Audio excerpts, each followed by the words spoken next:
How many times have you done a ritual just to get nothing but silence? You followed the book, you said the words, you lit the damn candle, but nothing happened. It leaves you feeling empty, full of doubt, and wondering if you just don't have the gift.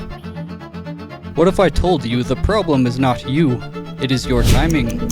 This is one of the most common reasons magic fails, especially for beginners. And unfortunately, none of those cute influencer spellbooks from Target are going to mention this. Today we're pulling back the curtain on a secret the old masters knew, something you'll find in the ancient pages of the big-name spellbooks like the Picatrix. We're talking about planetary hours. I will show you how to ride the right cosmic waves to power up your work. Stop throwing your magic away. It's time to align yourself with cosmic energy.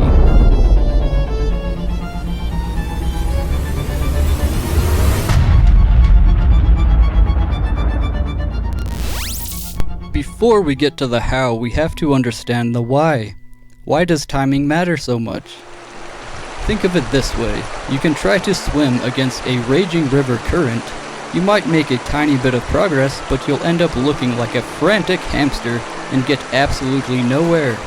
Or you could just turn around, float on your back, and let the river's current carry you right where you need to go with almost no effort. Magical timing is exactly like that. The old-timers, from the stargazers in ancient Babylon to the Renaissance mages in fancy hats, understood that the planets are constantly beaming different energies down to Earth. When we time our magic to match these planetary currents, we're not trying to bully the universe into giving us what we want. We're just harmonizing with an energy that's already there, ready and willing to help. The first layer of this giant cosmic clock is something many of you already know: the days of the week. This is the foundation for everything else. Each of the 7 classical planets, the ones you can see without a telescope, is the master of a certain day.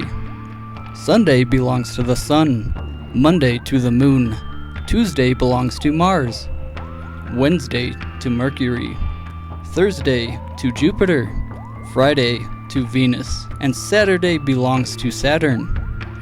Simply doing a spell on the right day gives it a serious boost. But for really sharp, laser-focused results, we need to go deeper. We have to look at the planetary hours.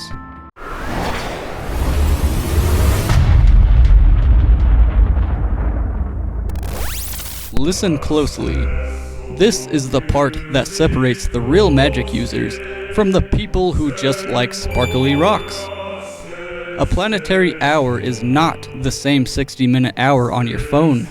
This trips a lot of people up, but the idea is actually pretty simple. The system splits the day into 2 big chunks, the time from sunrise to sunset, and the time from sunset to the next sunrise. Each of these chunks, daytime and nighttime, is then divided into 12 equal hours. Because the amount of daylight changes with the seasons, the length of these planetary hours changes as well. In the summer, the daytime hours will be longer than 60 minutes, and the night hours will be shorter. In winter, it is the other way around. Only on the equinoxes, when day and night are more balanced, are the hours close to 60 minutes. So, how do you know which planet rules which hour? It follows an unchanging pattern called the Chaldean Order. This is just a list of the planets arranged by how fast they seem to move. Saturn, Jupiter, Mars, Sun, Venus, Mercury, and the Moon.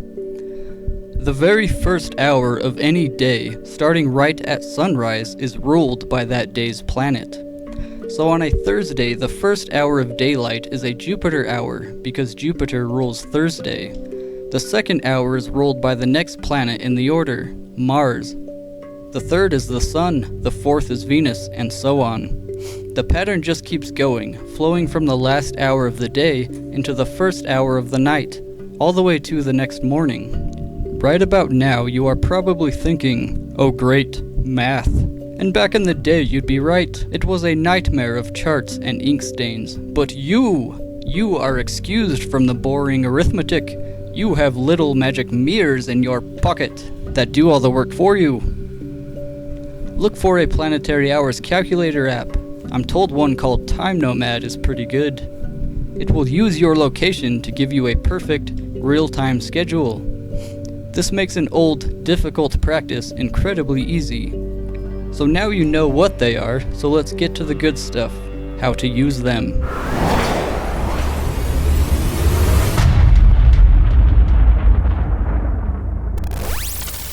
This is your field guide for what to do during each hour to get what you want.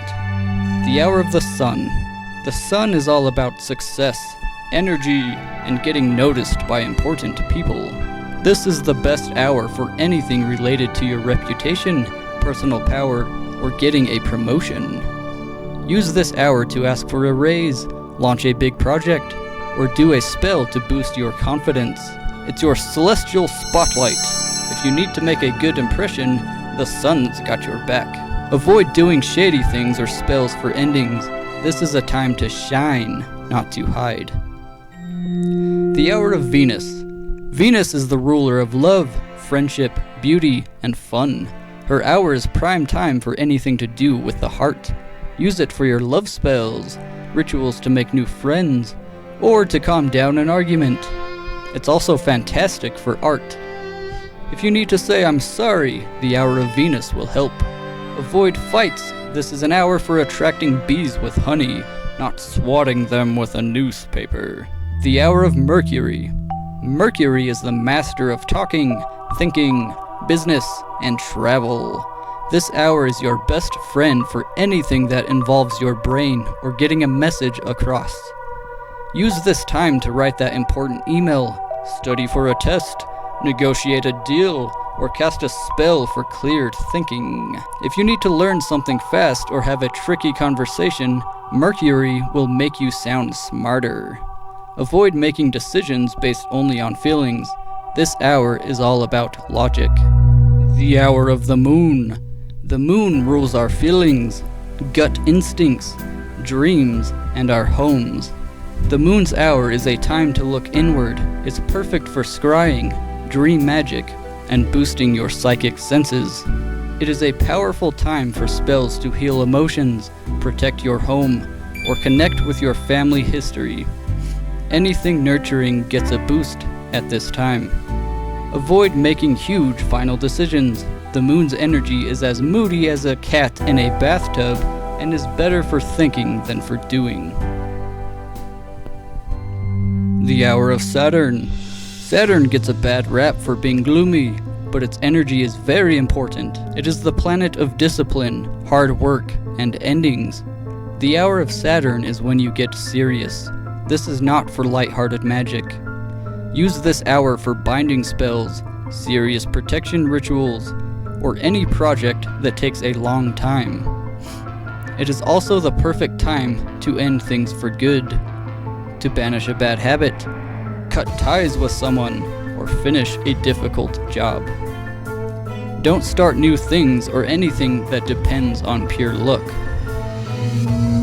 The hour of Jupiter. Jupiter is the planet of growth, luck, money, and wisdom. The hour of Jupiter is your cosmic green light to go big. This is the time for any magic aimed at expansion. Do spells for wealth, seek out big ideas, or launch a new business. It's the best time to ask for a huge favor or get a loan. Jupiter's energy is optimistic and generous. The only thing to avoid, thinking too small. Don't use this hour to wish for a free donut. Wish for the whole bakery. The hour of Mars. Mars is the planet of energy, courage, arguments, and raw power. The Mars hour is for doing things. It's for magic that needs a hard push. Use it for spells to boost your bravery and physical strength, or to win a fight against a problem. It's also the time to break up with someone decisively. In everyday life, it's the perfect time to have a really intense workout. The energy is direct, so use it to fight for what you need. Just avoid delicate peace talks. Mars is a battering ram, not a fluffy pillow.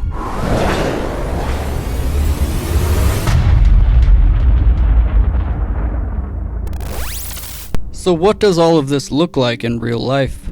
Let's say you want to do a spell to get a better job, one with more money, and a boss who doesn't say, "Circle back," every 5 minutes. First, you would look at the days. Thursday is ruled by Jupiter, the planet of growth and money, so that's a great choice. Sunday, ruled by the Sun, is also a great pick for getting recognition from people in charge. Let's pick Sunday to focus on being seen and appreciated. Next, you find the right hour. Using your fancy phone app, you'd look through that Sunday for either a Jupiter hour or a Sun hour. A Sun hour would be perfect for making sure your best qualities get noticed. A Jupiter hour would be great for attracting more money and bigger opportunities. Let's say you find a Jupiter hour on that Saturday afternoon. That little window of time is your sweet spot. It is during that specific planetary hour that you do your ritual. By lining up the day, the Sun, and the hour, Jupiter, with your goal, you've just stacked the cosmic deck in your favor. You're no longer just crossing your fingers and hoping a spell works. You're doing your magic in sync with the universe, giving your goal a powerful push that is hard for the world to ignore. The system of planetary hours isn't some dusty, forgotten superstition. It's a smart framework for working with the universe, not against it. It's a basic technique hiding in plain sight in history's most powerful spell books. By using it, you can go from wasting your efforts to doing magic with style, power, and real results. This is a huge topic, and we've only just scratched the surface. But now you have the key. Your next step is to use it. Don't get overwhelmed. Start small. For the next week, just pay attention to the hours. Notice how the energy changes from a Mars hour to a Venus hour. Try scheduling one small thing, like writing one important email during a Mercury hour, and see what happens. So if this knowledge has lit a fire inside of you, then lend this old wizard your support. Use the comments section below to share your own stories and experiments. Have you worked with this magic system before? What did you discover? Your wins and your mistakes are lessons for all of us. Stop wasting your vital energy. Start timing your magic. The cosmos is waiting. What the fuck? Where am I?